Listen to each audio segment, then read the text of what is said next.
Hello दोस्तों, welcome to all of you. तो जैसे कि आप सभी को पता है, हमने अपना क्लास 10th के लिए क्रैश कोर्स स्टार्ट कर दिया है और ये हमारा अलजेब्रा का तीसरा टॉपिक होने वाला है, जो कि है अर्थमेटिक प्रोग्रेशन, है ना। और हमने अपना क्रैश कोर्स अलजेब्रा से स्टार्ट किया है। और अगर यदि आप जानना चाहते हैं कि इस पर्टिकुलर टॉपिक से हमें कितने मार्क्स मिलते हैं, तो मैं आपको जानकारी के लिए बता दूँ, ये अलजेब्रा का टॉपिक है। अलजेब्रा का टॉपिक है और इससे हमें मिलते हैं 5 मार्क्स।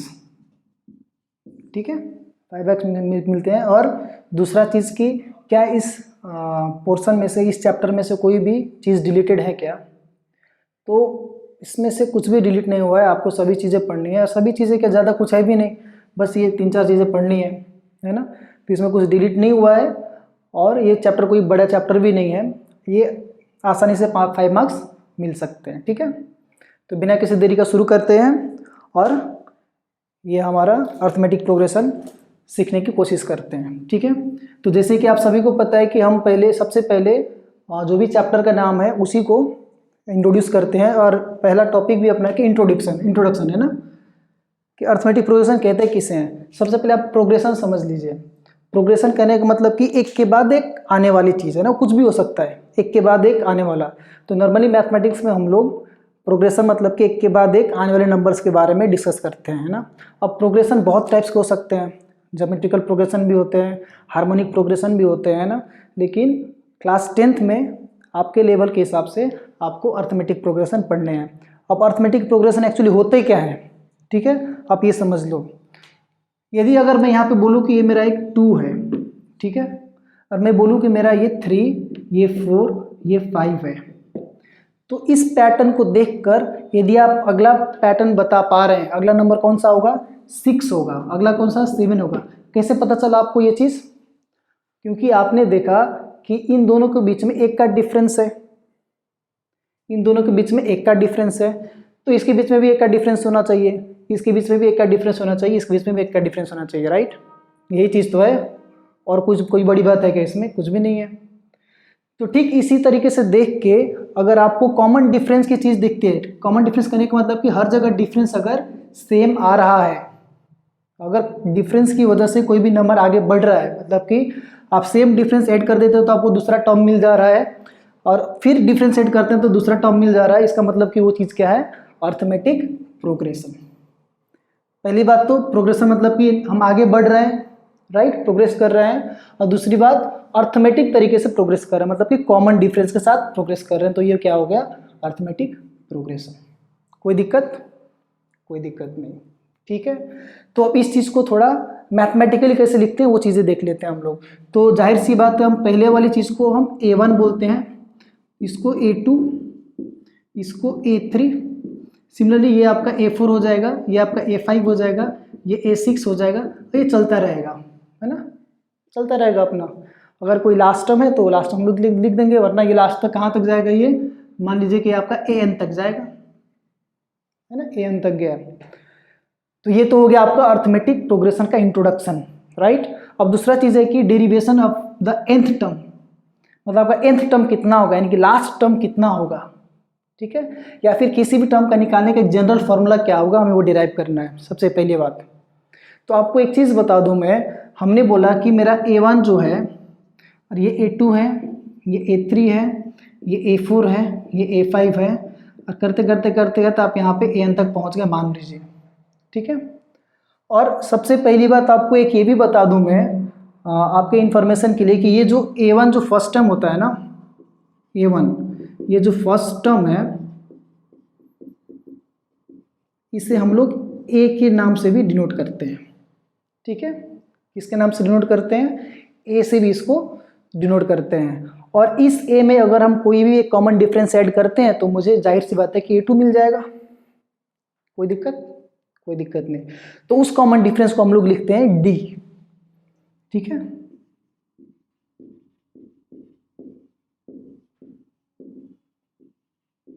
ये कॉमन डिफरेंस को हम लोग क्या लिख बोलते हैं? D। इसका मतलब कि आपका कभी भी A1 जो है वो क्या होगा, हमेशा A होगा। कोई दिक्कत? कोई दिक्कत नहीं। A2 जो हो गया ये क्या हो जाएगा, A प्लस D। पहले वाले टर्म में डी ऐड कर देंगे तो ए टू निकल गया, कोई दिक्कत नहीं। अब ए थ्री कितना होगा, तो सर आपने बोला था कि ठीक इसके पहले वाले टर्म में डी ऐड करो तो हो जाएगा, तो करो।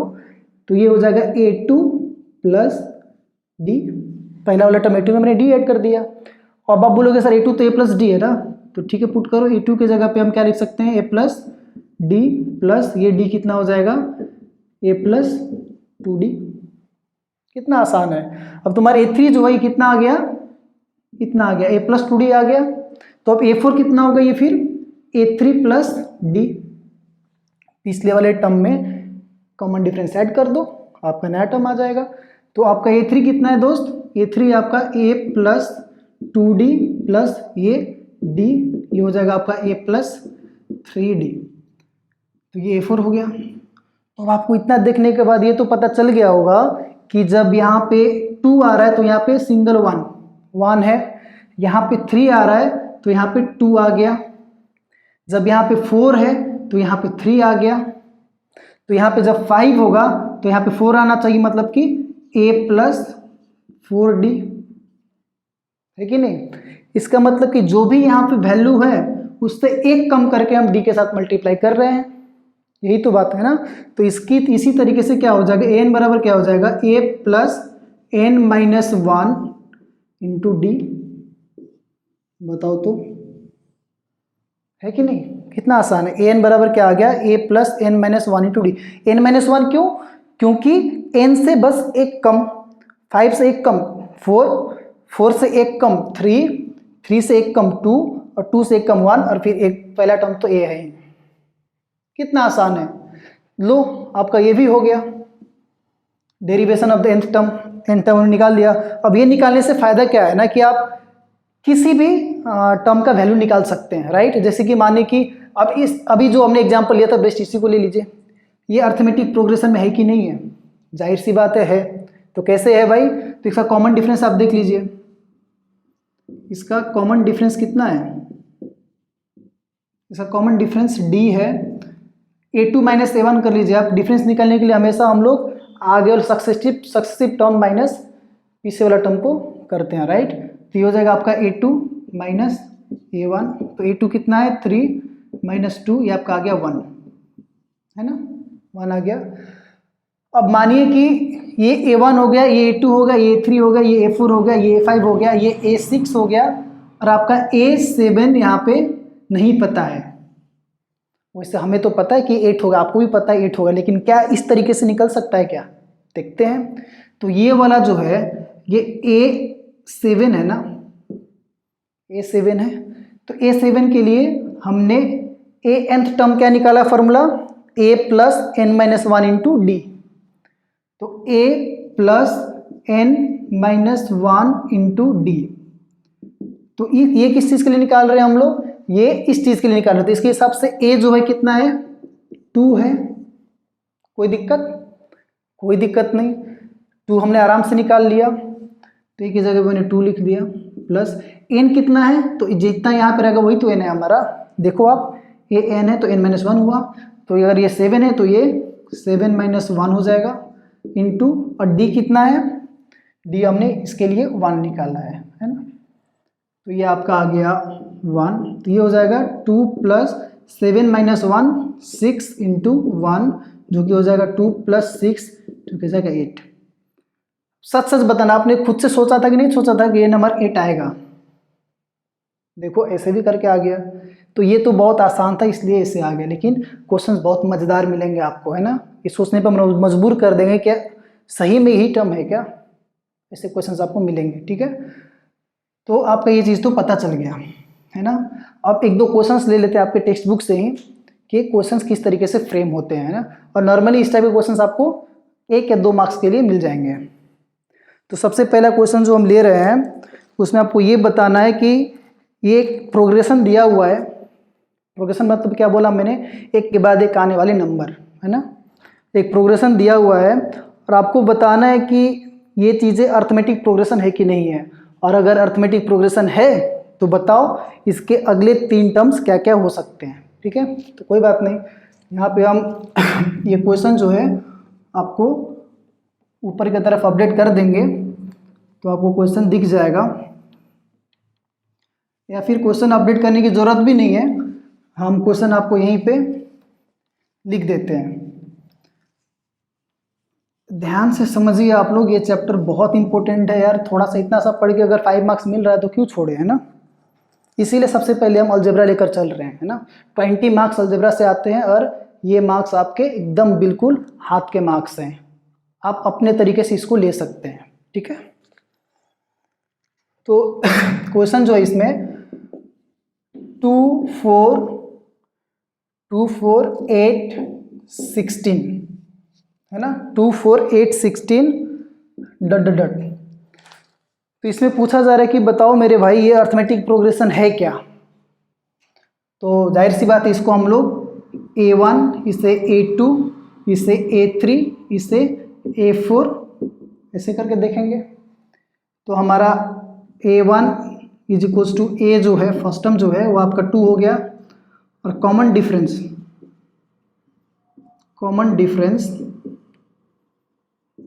अगर आपको D निकालना है तो आप A2 माइनस A1 कर लीजिए, और साथ ही में बगल में इधर A3 माइनस A2 भी करके देख लीजिए। दोनों सेम आना चाहिए ना, क्योंकि कॉमन डिफरेंस है, दोनों सेम आना चाहिए।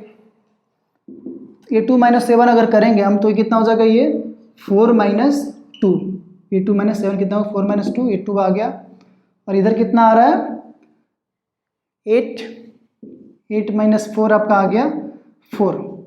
ये लो, ये तो दोनों बराबर आए नहीं, ये दोनों तो इक्वल आए नहीं, तो फिर इसे हम लोग कॉमन डिफरेंस कह सकते हैं क्या, बिल्कुल भी नहीं कह सकते हैं। तो इसका आंसर सिंपल है कि जो दिया गया प्रोग्रेशन है हमारा वो अर्थमेटिक प्रोग्रेशन नहीं है, है ना। तो यहाँ पे आप लिख सकते हो hence it is not an arithmetic progression. और जब अर्थमेटिक प्रोग्रेशन नहीं है तो इसका अगला 3 टर्म क्यों निकाले, है ना, सिंपल सी बात है। तो ये चीज़ थी। अब एक दूसरा क्वेश्चन एकदम रफ्तार में ले लेते हैं, जो कि आपका दूसरा क्वेश्चन जो है वो कुछ रूट के फॉर्म में है, ठीक है। ये क्वेश्चंस बच्चों को बहुत ज़्यादा कंफ्यूज करती हैं, ठीक है। ऐसे तो देखने में लगता है कि यही हो जाएगा, लेकिन ये एट द एंड नहीं हुआ, है ना। तो दूसरा एक क्वेश्चन ले लेते हैं जो कि रूट वाला क्वेश्चन, ये भी आपके टेक्स्ट बुक से ही है, और क्वेश्चन का कैटेगरी सेम है कि बताओ ये जो प्रोग्रेशन दिया गया है ये अर्थमेटिक प्रोग्रेशन है या नहीं, अगर है तो ये भी बताओ कि उसका अगले 3 टर्म क्या क्या होंगे, ठीक है। क्वेश्चन जो है वो कुछ ऐसा है, √2 √8 √18 √32 और ऐसे करके, ठीक है। ये क्वेश्चन ध्यान से समझना, जब भी हम ऐसे रूट के क्वेश्चंस को टैकल करेंगे ना, जब भी रूट के क्वेश्चंस को टैकल करेंगे तो एक चीज़ हमेशा याद रखना कि इस टाइप के क्वेश्चंस को हमें हमेशा लोवेस्ट फॉर्म में लाना होता है। Lowest form in the sense कि सिंपलेस्ट फॉर्म में लाना होता है, अंडरस्टूड। कि मेरा कहने का मतलब है कि √2 तो सिंपल √2 है, इसको तो आप कुछ नहीं कर सकते हैं, लेकिन √8 को जो है ना, √8 को जो है इसको 2√2 लिख सकते हैं, है कि नहीं, 2√2 लिख सकते हैं। √18 को 3√2 लिख सकते हैं, √32 को 4√2 लिख सकते हैं। समझ में आया क्या, ठीक है, ये आपको समझ में आ गया। इसको अगर इस तरीके से कैसे चेंज करते हैं, इस फॉर्म में कैसे लाते, अगर ये पता नहीं है तो कमेंट करके बताना, मैं इसके लिए सेपरेट एक छोटा सा वीडियो अपडेट कर दूंगा, आपको पोस्ट कर दूंगा, लेकिन अभी यहाँ पे समझाएंगे तो काफ़ी ज़्यादा लंबा हो जाएगा, है ना। ठीक है, चलो, तो इसके हिसाब से हमारा ये A1 हो गया, ये A2 हो गया, ये A3 हो गया, और ये A4 हो गया, ठीक है। तो ठीक है, A1 मतलब कि A बराबर कितना है मेरा √2, कोई दिक्कत नहीं। अब कॉमन डिफरेंस की बात आ जाओ, कॉमन डिफरेंस की बात करेंगे तो ये आपका D जो है किसके बराबर हो जाएगा, ये A2 माइनस A1, और एक चेक करने के लिए और A3 माइनस A2, क्या पता ये भी ना हो, है ना, जरूरी थोड़ी है। तो A2 आपका हो जाएगा 2√2 माइनस √2, और ये आपका हो जाएगा 3√2 माइनस 2√2। तो 2√2 में से 1√2 चला जाएगा तो बचेगा √2, और 3√2 में से 2√2 चला गया तो बचेगा √2। इसका मतलब कि ये कॉमन डिफरेंस दोनों का मैच कर रहा है। इसका मतलब कि it is an arithmetic progression. अब अगर अर्थमेटिक प्रोग्रेशन है तो अगला 3 टर्म बताओ क्या होगा, तो क्या दिक्कत है। A4 आपको पता चल गया, therefore A5 is equals to A4 plus D। Simple, A4 मेरा कितना है 4√2, D कितना मेरा √2, तो ये हो जाएगा आपका 5√2। A6 मेरा कितना हो जाएगा A5 प्लस D, यानी कि A5 मतलब कि 5√2 प्लस √2 6√2 हो गया। A7 मेरा कितना हो जाएगा, A7 हो जाएगा A6 प्लस D, तो 6√2, A6 जो है 6√2 आया है प्लस √2, ये आपका 7√2 हो गया। बोला था ना मैंने, जो भी आंसर आएगा उसमें D ऐड करते जाओ, अगला टर्म मिलते जाएगा। तो आपका तीनों टर्म यहाँ पे निकल कर आ गए। ठीक है, चलो बच्चे, ये चीज़ भी तुम्हें समझ में अच्छे से आ गई। अब अगला जो चीज़ है जो तुम्हें जानने की ज़रूरत है या फिर लर्न करने की ज़रूरत है, वो है sum of the first n terms. Sum कैसे निकालते हैं, है ना। जैसे कि एक छोटा सा भी एग्जाम्पल लेंगे हम, है ना। पहले एग्जाम्पल लेंगे, उसके बाद से फिर करके देखेंगे कैसे होता है। तो ये तो समझ में आ गया होगा, तो इसको मैं इरेज कर दे रहा हूँ। और किसी भी फर्स्ट n टर्म्स का सम निकालने का फॉर्मूला आप लोग को यहाँ पे मैं दिखाता हूँ कैसे सम निकालते हैं। तो सम निकालने का ना 2 फॉर्मूला है, ठीक है। Sn is equals to n/2 a plus l, जहाँ पे a तो आपको पता है फर्स्ट टर्म और l जो है लास्ट टर्म होता है। तो अगर इसी l को लास्ट टर्म अगर है तो इसको हम an बोल सकते हैं ना, लास्ट टर्म nth टर्म है ना। तो इसको हम क्या लिख सकते हैं, Sn is equals to n/2 times a plus last term क्या होता है a plus n-1 into d। ये लास्ट टर्म होता है ना जी, ये an के बराबर है कि नहीं है। ये चीज़ जो है ये an है ना, an है ना भाई, an है। तो इसको हम Sn equals to n/2 a plus 2a plus n-1 into d. अगर आपको लास्ट टर्म पता हो तो ये फॉर्मूला लगा दो, और लास्ट टर्म नहीं पता हो तो ये फॉर्मूला लगाकर भी आप निकाल सकते हैं। ठीक है, ये हो गया आपका sum of the first n terms निकालने का तरीका। अब इस चीज़ को यहाँ पे हम लोग देखते हैं। मानो कि 2, 4, 6, 8, 10 ये एक अर्थमेटिक प्रोग्रेशन है। चेक कर लो सबसे पहले, ये आपका A1 हो गया, ये आपका A2 हो गया, ये आपका A3 हो गया, ये A4 हो गया और ये A5 हो गया। ठीक है, एक तो सबसे पहली बात हम ये करते हैं कि हम अपने तरीके से इसको ऐड कर लेते हैं। 8 + 2 10, 10 + 10 और फिर 6 + 4 10, तो टोटल आपका ये 30 आ रहा है। नॉर्मल ऐड करने से 30 आ रहा है। ये हम जस्ट वेरीफाई कर रहे हैं अपने दोनों फॉर्मूलाज को। ठीक है, तो यहां से A1 बराबर A मतलब कितना आ गया आपका 2 आ गया। कॉमन डिफरेंस जो है, कॉमन डिफरेंस D जो है कितना आएगा A2 - A1। हमेशा वेरीफाई करना, 2 चीज निकालना हमेशा। और दूसरा A3 - A2 कर लो। A2 कितना आपका 4 - A1 2 है, A3 कितना है 6 - 4, ये 2 आ गया, ये भी 2 आ गया, दोनों सेम है। इसका मतलब कि ये अर्थमेटिक प्रोग्रेशन है। और इसमें आपका लास्ट टर्म L जो है, लास्ट टर्म ये कितना मिला आपको 10 मिला हुआ है ना। कोई दिक्कत, कोई दिक्कत नहीं। तो यहां से हम इसका क्या निकाल सकते हैं, और कितना टर्म्स है टोटल 1 2 3 4 5, हम लोग 5 टर्म्स का सम निकाल रहे हैं, राइट।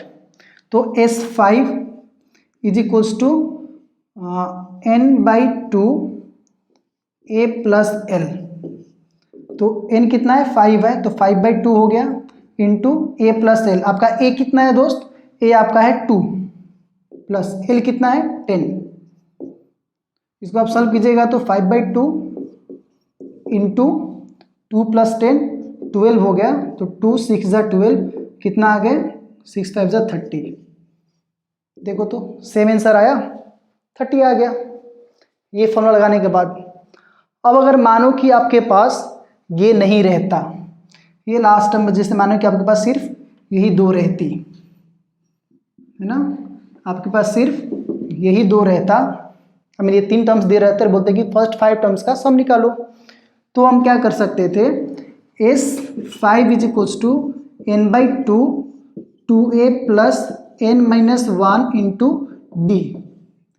ये फॉर्मूला भी हम लोग लगा सकते थे। देखो कैसे, n कितना आ गया 5 आ गया, तो 5/2 हो गया, 2a मतलब 2 इंटू ए कितना है 2 है, 2 प्लस n कितना है 5 है, तो 5-1 इंटू डी कितना है, कॉमन डिफरेंस आपका 2 है तो ये भी 2 ले लो, ये कितना हो जाएगा 5/2 2 2 जा 4 प्लस 5-1 4 4 इंटू 2 8 हो गया।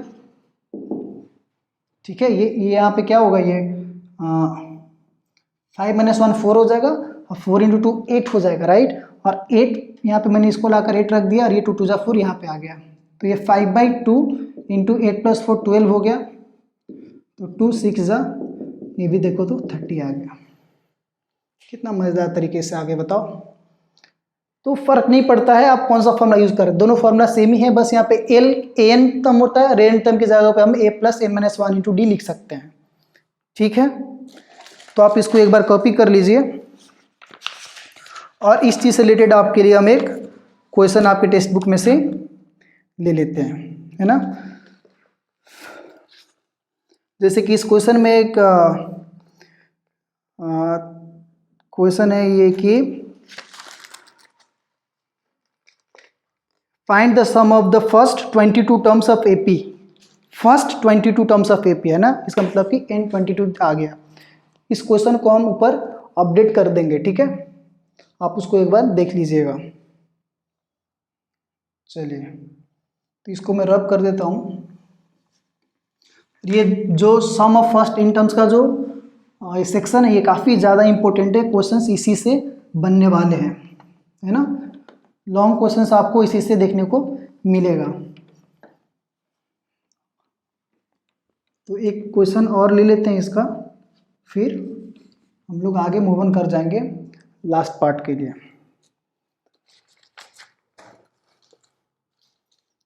तो क्वेश्चन जो है, find the sum of first 22 terms of the AP 8 3 -2। अब इसने एपी ऑलरेडी बोल दिया है क्वेश्चन में, ठीक है, तो ये एपी इसको हम लोग एपी मान के चलते हैं। तो इसका ए जो है ये 8 हो गया पहला टर्म, और इसका डी जो है अगर पहले से ही एपी बोल दिया गया है आपको क्वेश्चन में, तो फिर दो चीज़ निकालने की जरूरत है, आप सिंपल A2 - A1 कर लीजिए। तो ये आपका A1 है, ये A2 है, ये A3 है, तो ये कितना हो जाएगा 3 - 8 - 5 आ गया। कोई दिक्कत नहीं। और आपको फर्स्ट 22 टर्म्स का सम निकालने के लिए बोला जा रहा है, तो आपका इसका मतलब कि S22 n/2, और यहाँ पे कहीं पे भी लास्ट टर्म की बात हो रही है क्या? लास्ट टर्म की बात नहीं हो रही है। इसका मतलब कि हम लोग वो वाला फॉर्मूला लगाएंगे 2a + n-1 इंटू डी वाला। तो n/2 2a + n-1 into d. तो n आपका कितना था 22, तो 22/2 इंटू 2a मतलब a कितना 8, 2 इंटू 8 प्लस n कितना आ गया 22 - 1 इंटू डी कितना आ गया -5। कोई दिक्कत नहीं। तो ये आपका हो गया 22/2 ही रखते हैं, अभी क्या पता कुछ कटने वाला मिल जाए। और 2 8 जा 16, और ये 22 - 1 आपका 22 - 1 हो जाएगा 21, तो प्लस 21 इंटू -5, ठीक है। तो फर्दर इसको जब सॉल्व करेंगे तो ये निकल के आएगा 22/2 इंटू 16 माइनस 21 5 जा कितना होगा, 25 जा तो 100, तो 105, ठीक है, ये -105 होगा, तो मैंने माइनस यहाँ पे लगा दिया है। तो यहाँ पे आ जाएगा 22/2 इंटू, और ये 105, 16 माइनस 105 कितना होगा, अगर आप 89 होगा, है ना, 89, यस, तो 89 आया।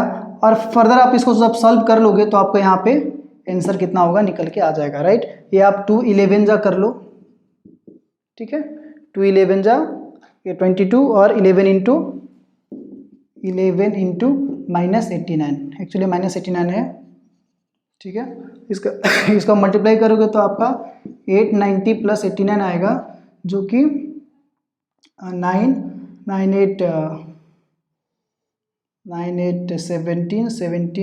17 करीबन 979, तो ये आपका आ जाएगा -979, ठीक है। ये आपका सम ऑफ फर्स्ट और 22 टर्म्स है। कोई दिक्कत इसमें? तो कोई दिक्कत नहीं होनी चाहिए, है ना, ये आपका निकल के आ गया। अब एक लास्ट पोर्शन जो हमारा बचता है वो है कि application in solving daily life problems, ये कैसा हो सकता है, ठीक है। तो इसके लिए भी एक क्वेश्चन हम आपको करके दिखा देते हैं। एक्चुअली कोई बड़ी बात नहीं है, सिंपल सा एक क्वेश्चन है, आप उसको समझ जाएंगे तो ये सारा चीज़ हो जाएगा क्लियर। और ये लैंग्वेज बेस्ड क्वेश्चन है, इसको आपको इक्वेशन की तरह सॉल्व करना होगा, जैसे हमने कि लीनियर इक्वेशन सॉल्व किया था ना 2 वेरिएबल्स वाला, ठीक उस तरह से इसको भी सॉल्व करना होगा, ठीक है। तो इस क्वेश्चन को भी हम ऊपर आपके लिए अपडेट कर देंगे, आप उस चीज को देख लेना।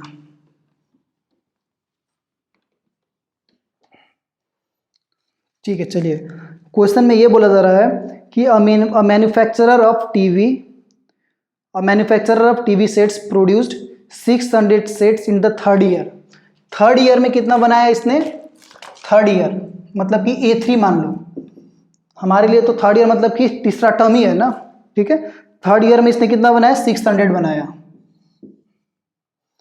और फिर and 700 sets in the 7th year, और फिर A7 में कितना बनाया,